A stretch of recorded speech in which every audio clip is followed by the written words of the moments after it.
Alright, so I'm going to make tortillas de harina. I was like, what am I making? Okay, so here's all your ingredients. Flour, salt, manteca, what is it? What's it called in English? Lard? No, vegetable shortening. Okay. And baking powder. And you need this kind of comal. I won't make tortillas without this comal. Just saying. Okay. So I have really crappy measurements because I'm Mexican and I don't measure stuff. So, watch. I'm doing it in this thing because it's hard. It'll be easier to mix it. If you have like a flimsy dish, it's gonna super suck. And they're not gonna come out right. So, okay. This is my favorite kind of flour. So, okay. So it's filled up to about here. So like halfway from the inside of this. So now we're gonna add salt and baking soda. I'm gonna use a soup spoon. Yeah. So then fill it up. Some of it fell in there already. That's fine. Okay. A little bit more.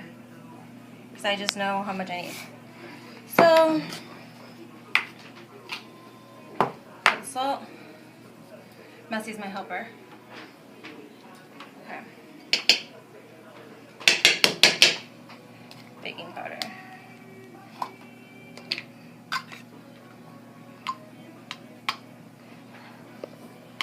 So this is how much baking powder we're going to use.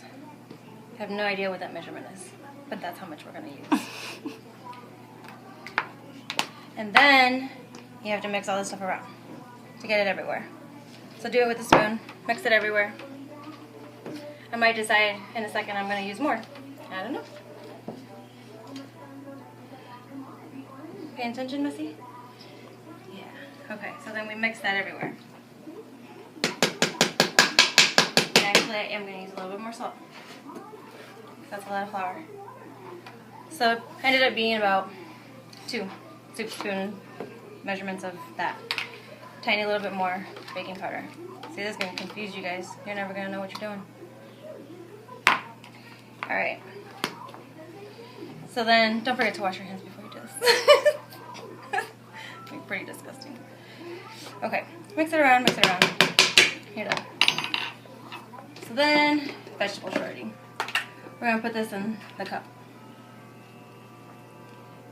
So, this measurement again, I have no idea what it is. Just one of my drinking glasses.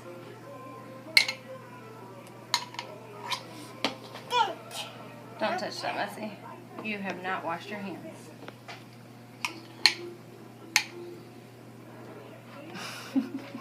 So, see, stuff it. I'm going to use like a cup and a half of this. Well, not really, because I'm not pushing it all the way down. Yeah, maybe. Okay, so throw it in there. Ah! Stuck.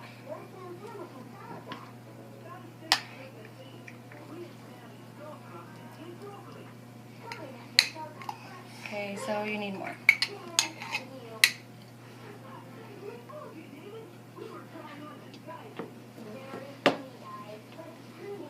Oh, you need a rolling pin too. I didn't bring that out here, but that's kind of obvious, right? I would think. Anyways.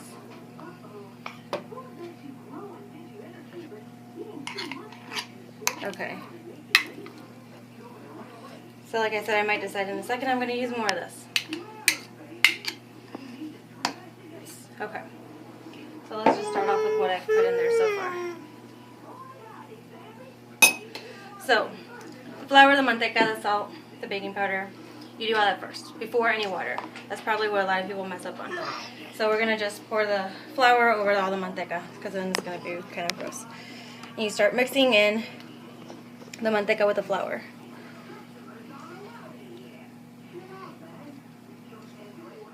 You want to use as much manteca as evens out, depending on how much flour you have, if that makes any sense.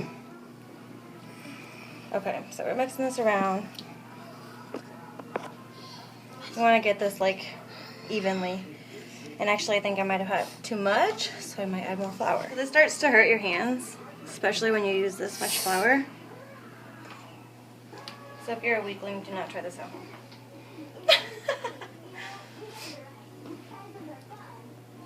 Okay, I'm gonna add more flour. So this has changed the color of the flour. The flour, instead of like white, it looks like yellowish now. Like it has a tint to it. The manteca did that. So you could see that it's kind of like in little chunks now, and it looks more like sand instead of flour. That's what it's supposed to look like. That's how you know that you've evenly distributed it.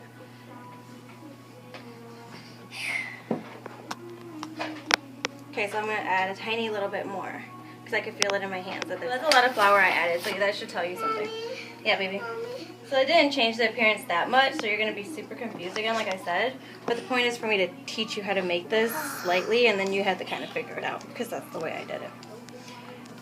I just, by feeling it and seeing it, you'll start to learn what you're doing right and wrong. So now we're going to start adding water. I'm going to use the same cup, so I'm going to take all this stuff off of it first. Just mix it in. I use hot water. The reason I use hot water is because that's what my dad told me to use. That's what I use. I don't know if you have to use hot water. I don't know if you can use cold water. I don't know if it makes a difference. I use hot water. So this is filled with hot water. So we're going to pour it in the cup.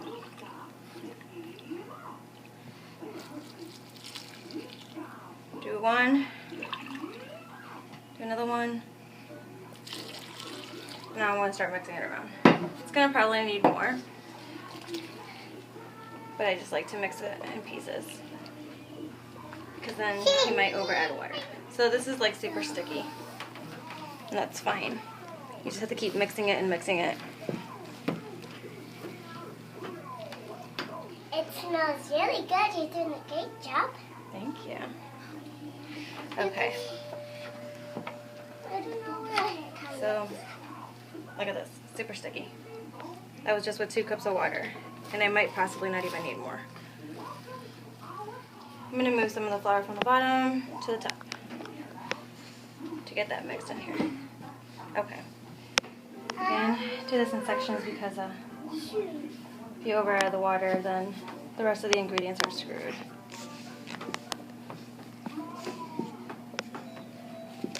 They're not evenly distributed, and you just screwed up your whole batch of tortillas.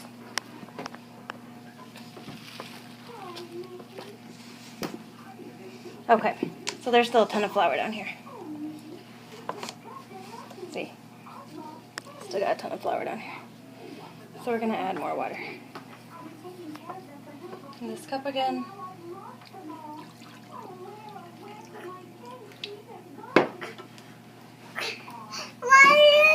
Water.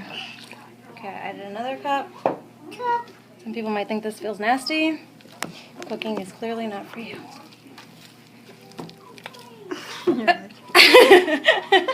Just saying. You gotta punch it. So I guess that's a good stress reliever. Make some tortillas, Harina. I'm not stressed out, I'm just saying.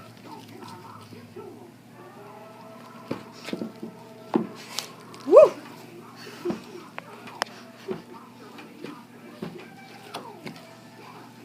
So it's all still super sticky. It's like really, really sticky. But there's still flour down here. So I know I'm going to have to add more water. So you can see all that flour. So I'm going to add this whole cup of water. And everything is going to look really crazy. And you're going to think I overwatered it. Like it's a plant or something. But trust me. Now this is going to take a while. Whew. Oh, wow. Yummy. Look how that smells, baby.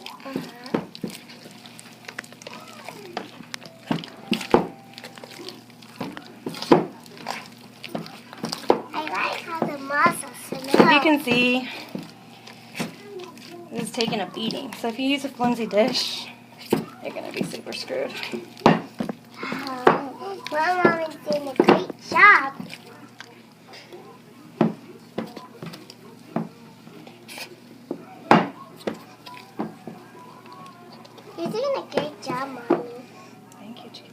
You're really super awesome. Thank you. Get all the corners and lift them up. Make sure we got all the flour mixed in here. Yep. That's right, Mommy. You can still see some patches of flour on the bottom, some flour bubbles down there. So there's still some dry flour. Flower. Starting not to stick on my hands that much anymore. Kind of looks like it is, but it's not. Obviously everybody makes everything different. This is how I make mine. Okay, so this is kind of like what it's supposed to look like. Still not done yet. Almost done. This is what it looks like.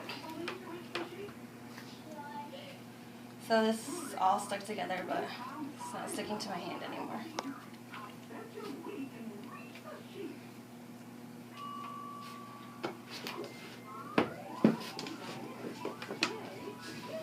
So you saw that stage of like super wateriness?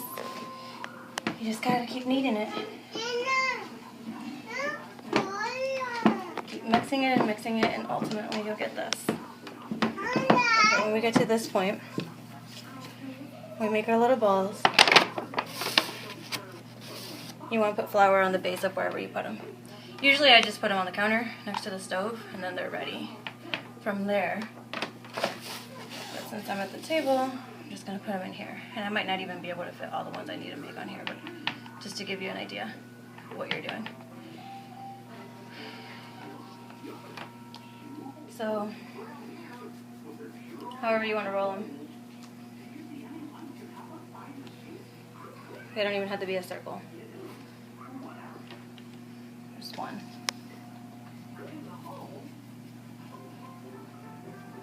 They're super soft. I'll put a little bit of flour. And put it down. Roll that way, roll this way. Flip it. Roll this way, roll that way. Flip it. This way, that way, that way. Doesn't have to be perfect, you fix it with your hand. The heat on the comal is medium heat. I started it off like high heat and then I put it down. So like the whole comal would get hot. And like I said, this is the only, like you can see that if you did it right, if it starts to get bubbly. If it doesn't bubble, just throw them all away. You messed it all up. So you know if you did it right, because it's going to start to detach from the middle and it's going to blow up like the bubbles. It's looking really good. So I turned on the comal, so that's helping a lot.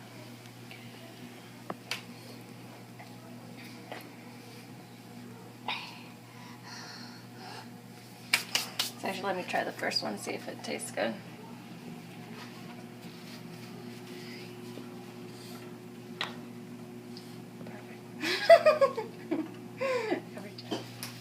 Like if you don't get all that distribution, they're not gonna be soft. Like you can tell, like the dough isn't gonna be as flexible. Like I mean, you can pull it, like you can pull this, and you know it doesn't rip. Like so, you can see like the bubbles again.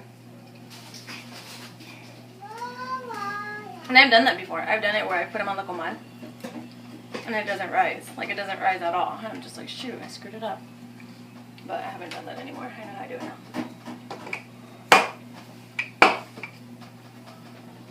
Okay, so they're all done. These are all the tortillas. You can see like how thick they are. They're still super hot. I probably ate about 8 of them while I was making them. But that's your finished product. That's what they look like. And good luck.